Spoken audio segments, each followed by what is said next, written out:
Right, so next van update.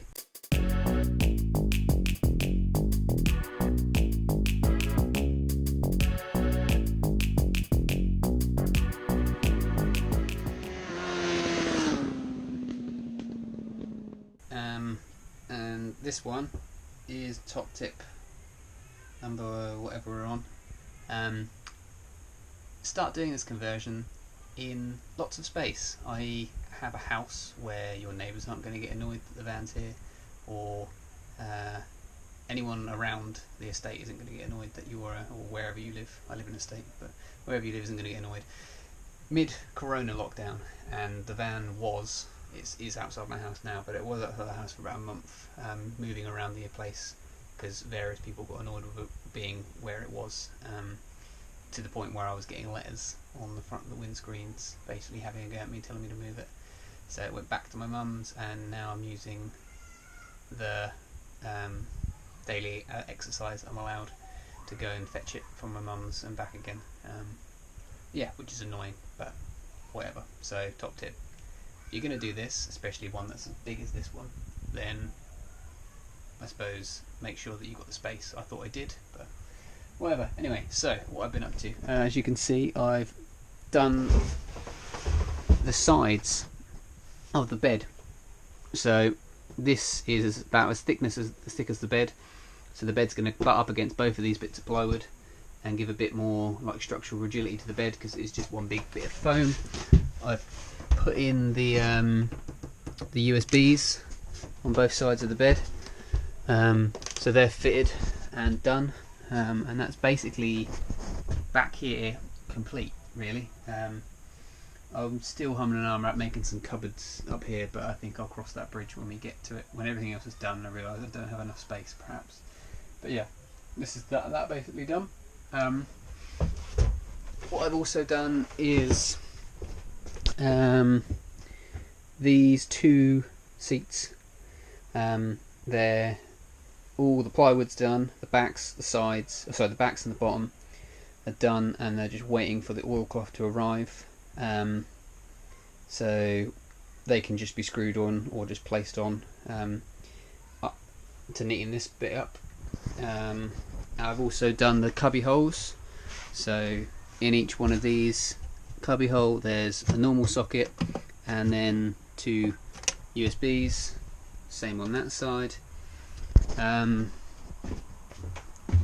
Then if I try and precariously sit, what I've also done is the oak table. Pretty scratched up because actually this took a long time to do. Not the table itself, I just last video I was gluing it all together. Annoyingly I had to screw through the top because it was the only way that I could get a good connection to the batten underneath that attaches to the runner, which is a bit of a bummer, but I think if I maybe I could wood filler the top of it, possibly, or just sort of like maybe get some brass ones and neaten up the holes. But yeah, so that's that done. Glued and in. It was a bit of a pain having to bodge sort of like the rails that it goes on, make sure it doesn't catch on either side. As you can see, it's fairly close on both sides, and in the process I scratched up all my white paint that I've done over the last couple of days, trying to fit it, but it's in. Admittedly I need to take it probably back out again to sort of sand it back down again now that I'm not going to scratch it, and also to stain it. But for the time being, table done, and that just got like sort of push catches, so it's just push it in and it sort of locks. Whether that's enough when we're driving, if we suddenly brake, it's not going to fling out, but I've got to sort out how I'm going to stop all of the drawers like this one. When I drive now, it comes out. I need to fit some sort of catches to them, so that's that. It comes out almost all the way to here. It might come out a bit further. I haven't quite sussed it out yet, but pretty happy with that. The next thing is the oak worktop. So again, kitchen worktop, glued all together. I'm just filling in some holes. and then that's what that's going to look like in the kitchen there. Same sort of oak colour, sort of medium oak as the kitchen, as the table. So yeah, once that's in, I've got to do some bodging because this panel of the van is obviously slightly more in than the than this side of the van,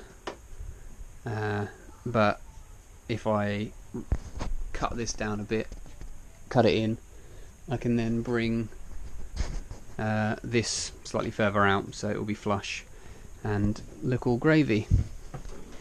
So I've been doing that, fitted the side plywood on that. I'm waiting for the oven that we've got to be fixed or arrive or whatever, so I know how much space I have, what bits of this I need to cut out before I start doing any drawers or whatever, because I want to sort of have the oven in to build around it similarly like I did with the fridge, because it's such a massive piece. And the drawers I'm going to make myself, it's really only the sink and the oven that I need to worry about being the set size, so I need to buy both of those things before I do that. The other thing that's sort of I've been working on, because I have the wood, is the kitchen. Sorry, the shower room pod.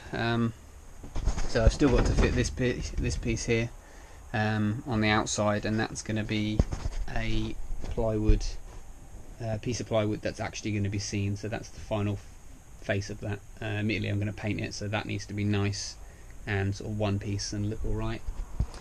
These back ones, as you can see, are just any old tat that I had, and that's because once I've plied it all, I'm going to sort of like get some sort of I don't know, tanking membrane or something that I can put on all these gaps, paint all the plywood so it makes it semi-waterproof. Not perfect, because that's not going to be the final finish, but just enough, just so when I then put the plastic like bathroom panelling over the top of it, admittedly they're tongue and grooved and it should be watertight, but if anything was to leak through, then it's not going to like rot or damage the plywood. So that's the plan, and also it just makes it a bit more of a sealed unit as well. So do all of that, still got to suss out the door, and then put the plastic over the top of it, and then it makes it much more contained, and I feel less bad about having like all this hot steaming air in this small space with lots of wood if it's sort of almost watertight. The door, I think I'm going to have like a shower curtain here that keep most of the water in, and then I'm going to have like a door, maybe like a rubber seal or something like that, just to sort of double make sure. So this bit of the van is something that I didn't really fully think about. Like most people have a toilet. We didn't really like the idea of basically going for a shit when the person is literally, the other person in the van is just there, or maybe cooking, is only ever going to be about 2 meters away from you, and all you've got is these shitty plywood panels. So it's not very, what's the word? Don't know, comforting. You don't feel at home. So we were going to have a loo, which we still will, but it's going to be for wheeze and stuff, so it's going to probably be a porta potty. So that's going to be probably in there or in the shower tray, and then you just move it depending on what you want. There'll be a sink here, maybe a mirror of some sort, and then that's about it. There'll be a light that runs off these 12 volts, similar to that one. I don't know why that's not on. Similar to that one. Be here so that you can brush teeth or whatever. And then because of the shower curtain, I thought if the light... hang on a minute, what's the best way to film this? Getting awkward now. If the light is here, and you've got a shower curtain, it's going to mean that the inside the actual shower is going to be quite dark. So what I did today was I sort of bodged up a... that's what these little wires are. I put some LED strips that I have, and I say stuck it, it's just come off. Stuck it around the inside of the fan, in the hope that when I then put the sort of the grate over the top of it, it will just block out quite a lot of how bright that is, but it'll give enough so that when you're in the shower, it's light enough for you to be able to shower with possibly some of the light coming from the one that's here, and also obviously you can open the roof vent and that will give you some daylight. But if you're showering in the dark, then that's what you're going to use. So I think there's enough space, and yeah, it's coming along. What else?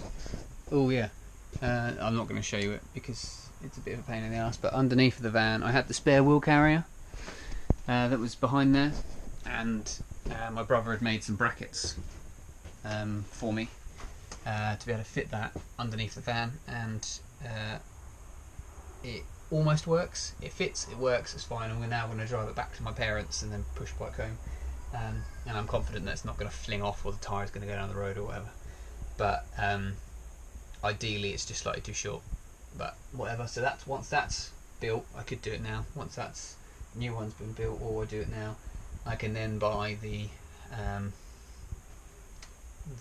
wastewater tank, so that I can start running the pipes from the shower and the kitchen, etc. But yeah, so that's today's update.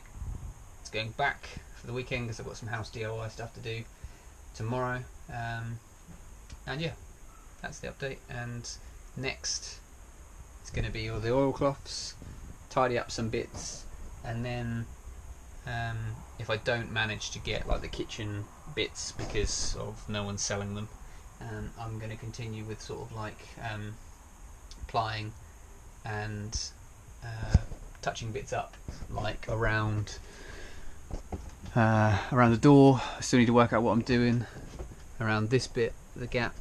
I still need to work out what I'm doing. So there's lots of little bits I can do, but it's just not as exciting as when you suddenly build like a wall or something like that, like I have. Anyway,